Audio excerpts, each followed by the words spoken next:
Nuo Artojų krašto iki jūrinės valstybės. Ar įmanoma Artojų kraštui tapti jūrinę valstybę? Pakelti žvilgsnį nuo plūgo į horizontą. Pajausti vėją ir bangas. Tai iššūkis, kuriuo didžiuojasi jau 80 mečius jį priėmę Lietuvos buriuotojai. Niekas dabar jau nepasakys, kada Lietuvos vandenyse pasirodė pirmosios burės. Tačiau būtent prieš 80 metų, 1935-aisiais, birželio 4-ąją, savo veiklą pradėjo Lietuvos buriuotojų sąjunga.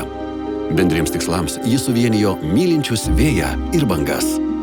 Klaipėdiečiai, vos tapę Lietuvos dalimi, suprato, kad jų misija – dovanoti Lietuvai jūrą.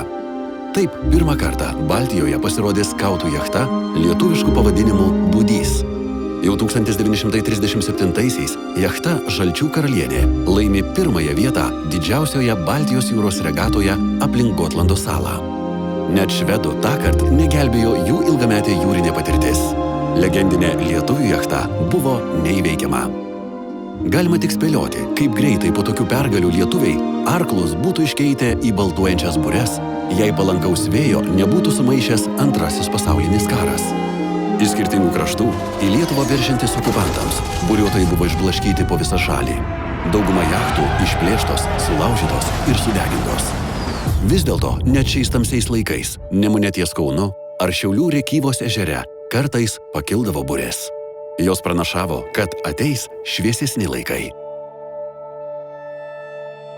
Pirmieji pokario metai. Netekę didžiausios dalies laivų, buriuotojai neskuba grįžti prie Žagrės ar Arklo. Okupantams užėmus žemę, jūra žada laisvę. Šios idėjos vedami, buriuotojai viską pradeda kone nuo pradžių.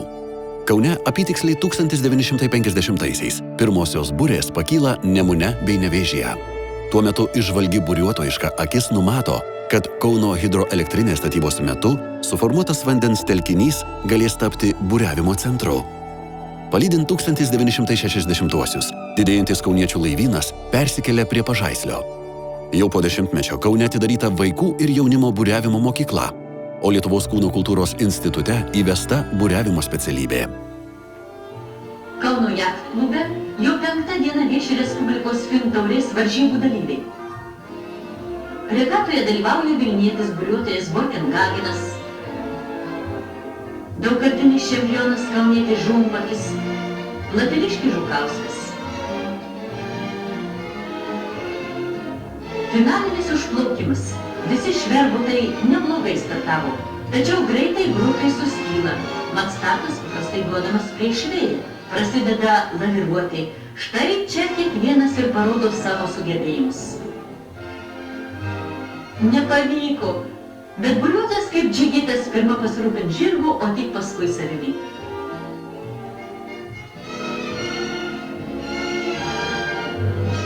Varžybų distancija apie 10 jūrmylių, o taisyklės kietos.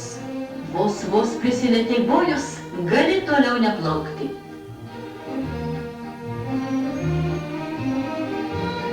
Susumavus 5 dienų kovos rezultatus, pirmoji vieta atiteko Vilniaus buriuotojai Borkengagenui. Jam Respublikos fintaurė, asmeninės dovanos, na ir tradicinė maudynė.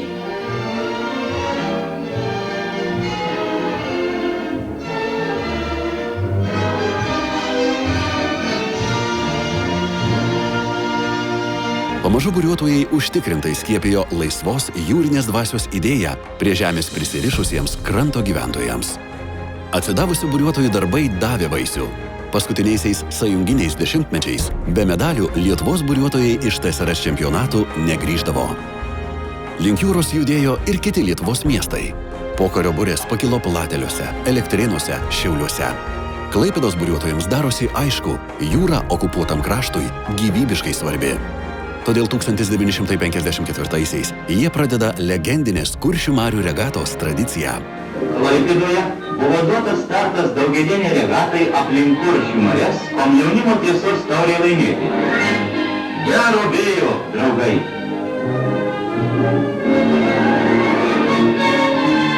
132 jūrmylių kelias, sunkus ir įdomus. Varžybose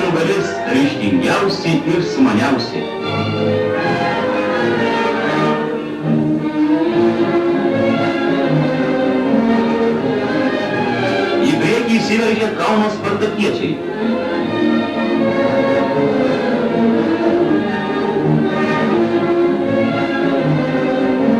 Pirmojo varžybų etapo finišas Nidoje.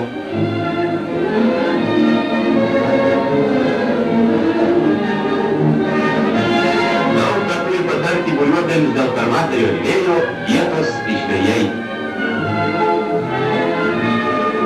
6 dienas truko regata.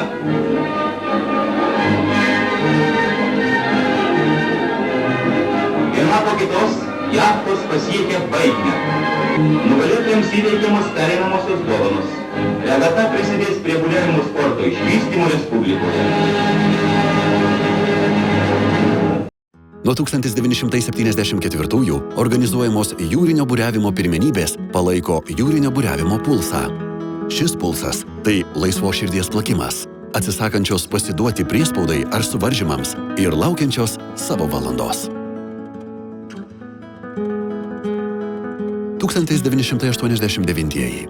3 jachtos – Lietuva, Audra ir Dailė – pasirengusios įveikti Atlantą. Jos iškelia kol kas dar vien viltyse egzistuojančios valstybės trispalves ir palieka Klaipėdos uostą. Lietuva atgimsta. Tokią drąsią žinią pasauliui nešė buriuotojai.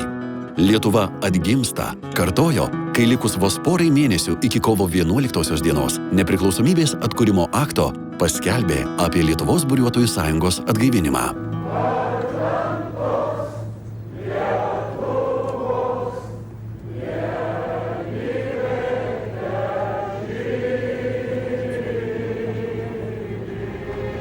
Alkani. Tokie pasitinkame nepriklausomybę. Alkani pergalių, žygių, savo vardo, o kartu ir savęs įtvirtinimo pasaulyje. Laisvė kvėpuojanti dvasia, ištroškusi kurti, statyti ir veikti. Pagauti vėją ir buriuoti. Buriuoti taip, kad greta Raimundo Šiugždinio, iškovojusio Europos ir pasaulio čempionato aukso medalį, ir Gintarės Volungevičiūtės, olimpinio sidabro ir pasaulio čempionato aukso medalininkės, rikiuotųsi naujos lietuvių pavardės. O tikim, medaliai dar ne kartą parodys, kad mūsų mažumas nekliūtis stovėti aukštai ant apdovanojimų pakilos su didžiausiomis pasaulio valstybėmis. 6 olimpiečiai ir viena stipriausių buriavimo mokyklų Europoje, kuri iš valstybių galėtų tuo pasigirti per tokį trumpą gyvavimo laikotarpį. Turime buriuoti taip, kad mūsų jachtos ir toliau neštų žinią pasauliui apie mažą didelių siekių valstybę. Taip, kaip tai padarė jachtos Lietuva ir Laisvė. Kad jūros ir vandenynai neskiria, bet gali sujungti pasaulyje įsibarščiusius tautiečius, įrodė tūkstantmečio Odisėjos misija. Dabar visi, išvydę geltoną, žalią, raudoną spalvas, žino, jog tai jau antrą vardo tūkstantmetį skaičiuojančios drąsių jūrininkų šalies spalvos. Reikia buriuoti taip, kad pirmieji ambicingi Roko Milevičiaus žingsniai didžiajame jūrinio buriavimo sporte įkvėptų naujiems iššūkiams ir žygiams, varžytis su geriausiais. Tai nesėkmė ar atsitiktinumas, tai Roko, pirmojo lietuvio Volvo Ocean Race varžybose, valios ir ryžto triumfas. Pergalė prieš patį save, įveikiant ekstremalius sunkumus. Galų gale privalome buriuoti taip, kad buriavimo Everestų vadinamas Hornas vis dažniau skambėtų Lietuvos buriuotojų lūpose ne kaip tolima svajonė, bet kaip realus jų drąsos ir gebėjimų įrodymas. Juk per visą žmonijos jūrų užkariavimo istoriją, ištisus šimtmečius, šis iškišulys tebėra didžiausias išbandymas jūreiviui. Kai vienų jūrinių valstybių buriuotojai nėra net priartėję prie Horno, net 28 lietuvaičiai per pastaruosius 6 metus įveikė šį maksimalaus meistriškumo reikalaujantį iššūkį. Paradoksalu, kad į jūrą mus gena pasididžiavimas tėvynę, meilė savo kraštui, žemei. Ir tada tampa nebesvarbu, ar tojų, ar buriuotojų mes esam kraštas. Svarbiausia, kad mes žinom, kaip išarti giliausią vagą, net ir vandenyne. Todėl buriuojam ir stebinam toliau.